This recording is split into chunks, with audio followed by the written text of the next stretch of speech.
जिन लोगों ने भी ज़कात देने से मना किया है, मैं उन लोगों से सख्ती से पेश आऊँगा। ये वो स्टेटमेंट था जो उस वक्त के हिसाब से एक ही इंसान दे सकता था, और वो आप सल्लल्लाहु के सबसे ज़्यादा करीब अबू बकर सिद्दीक़ रज़ियल्लाहु तआला अन्हु। हम इस वीडियो में अबू बकर सिद्दीक़ रज़ियल्लाहु तआला अन्हु की ज़िंदगी के बारे में बात करेंगे, उनकी खिलाफत के बारे में भी बात करेंगे। अस्सलामु अलैकुम। अबू बकर सिद्दीक़ रज़ियल्लाहु तआला अन्हु, जिनका नाम अब्दुल्लाह बिन अबी कुहाफ़ा था, उनके वालिद का नाम उस्मान था, जिनका अबू कुहाफ़ा के नाम से जाना जाता है। उनके वालिदा का नाम सलमा बिन सख्र था, जिनको उम्मुल खैर के नाम से जाना जाता है। आप सल्लल्लाहु अलैहि वसल्लम से 2.5 साल छोटे थे, आपके बड़े करीबी दोस्त थे, और बाद में आपके ससुर भी बने, सहाबा कराम में भी थे, सबसे पहले मर्दों में इस्लाम कबूल करने वालों में से थे। आपकी ज़िंदगी बड़ी सादा गुजरी, बड़े नेक तबीयत के थे, बड़ी सादगी वाले थे। हमेशा आप पाक सल्लल्लाहु अलैहि वसल्लम की हिमायत, हमेशा उनकी मदद, यहाँ तक कि हर बात में उनकी सदाकत, इसलिए आपको सिद्दीक़ कहा जाता है। जब हिजरत करने का मौका आया, तो पाक सल्लल्लाहु अलैहि वसल्लम से हिजरत करने वाले थे, यहीं 3 दिन तक गारे सौर में आप सल्लल्लाहु अलैहि वसल्लम के साथ रहे और परेशानियों को बर्दाश्त किया। जब मदीना पहुँचे, वहाँ के लोगों ने आपका अच्छे तरीके से इस्तेक़बाल किया। बकर सिद्दीक़ रज़ियल्लाहु तआला अन्हु हर जंग में पाक सल्लल्लाहु अलैहि वसल्लम के साथ शरीक रहे। ग़ज़वे बदर, ग़ज़वे उहद, ग़ज़वे खंदक, यहाँ तक जब आपके पास जो कुछ भी माल था, वह सारा माल पाक सल्लल्लाहु अलैहि वसल्लम दे दिया, सदक़े में दे दिया, ताकि इस्लाम के काम आए। यही नहीं बल्कि बिलाल हबशी को आज़ाद कराया, और बहुत सारे सहाबा कराम को भी आज़ाद कराया जो ग़ुलाम थे। आपने उस्मान बिन अफ़्फ़ान को कहा कि ईमान ले आ, और आपके कहने से वो ईमान ले आए। फिर ऐसा दौर आता है कि जब पाक सल्लल्लाहु अलैहि वसल्लम बीमार पड़ जाते हैं और आपको इमामत दी जाती है, और एक इशारा था कि पाक सल्लल्लाहु अलैहि वसल्लम के बाद आप इमाम बनेंगे, आप खलीफा बनेंगे। पाक सल्लल्लाहु अलैहि वसल्लम दुनिया से रुखसत हो जाते हैं। रुखसत होने के बाद अभी तदफीन का अमल नहीं आया था कि मदीना के जो लोग थे, उन लोगों ने सक़ीफ़ा बनी साइदा में एक मीटिंग ये थी कि आप सल्लल्लाहु इस दुनिया से रुखसत कर गए हैं, अब मुसलमानों की क़यादत कौन करेगा।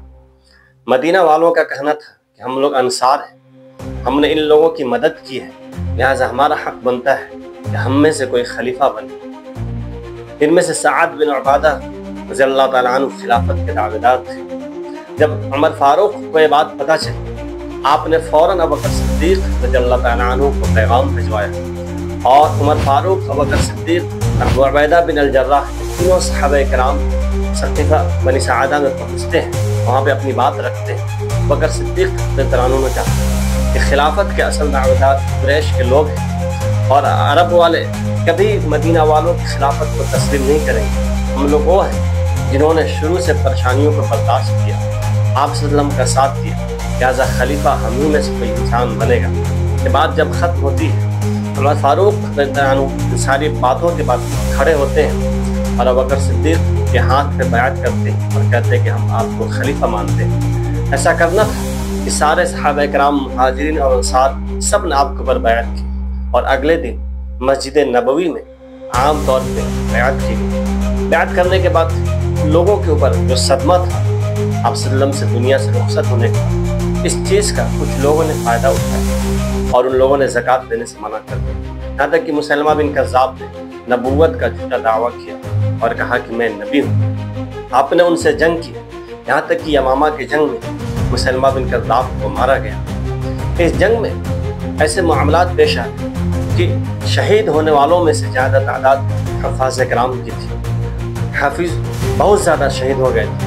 उनकी शहादत के बाद उमर फारूक रज़ियल्लाहु तआला अन्हु ने अबू बकर सिद्दीक़ को मशवरा दिया कि जो कुरान को जमा किया जाए, लेकिन हफ़ाज़ कराम बड़ी तेज़ी से शहीद हो रहे हैं, तो आपने कुरान करीम को जमा करवाया। वहाँ से जमा कराने के बाद आपने एक और फैसला किया। उसामा बिन ज़ैद रज़ियल्लाहु तआला अन्हु, जिनको पाक सल्लल्लाहु अलैहि वसल्लम अपनी ज़िंदगी में रोम की तरफ भेजने का फैसला सुनाया था, लेकिन किसी वजह से वह जा नहीं पाए। बकर सिद्दीक़ ने उनको रोम की तरफ भेजा। हालांकि बहुत सारे मुखालफत की गई, फिर भी आपने पाक सल्लल्लाहु अलैहि वसल्लम की दावत की। ہمیشہ آپ وسلم کی اطاعت کی اور اللہ کے احکام کو مانا۔ جب آخری دور آیا، ان کی خلافت سے 2 سال اور 3 مہینے تک رہی، 15 دن تک بخار لگا رہا۔ جب ان کو بخار لگا ہو تو آپ نے صحابہ کرام سے مشورہ کیا، اور مشورہ کرنے کے بعد عمر فاروق رضی اللہ تعالیٰ عنہ خلیفہ بنا دیا۔ میرے بعد خلافت کا حقدار یہی ہے، خلیفہ انہی کو بنایا جائے گا۔ آپ کی زندگی بڑی نیک تھی، بڑی سادہ دل کے تھی۔ آپ کی جو بیٹی تھی عائشہ صدیقہ رضی اللہ تعالیٰ عنہ، نبی پاک صلی اللہ علیہ وسلم کے ازواج مطہرات میں سے تھی۔ اگر ویڈیو اچھا لگے لائک کیجیے، شیئر کیجیے، سبسکرائب کیجیے۔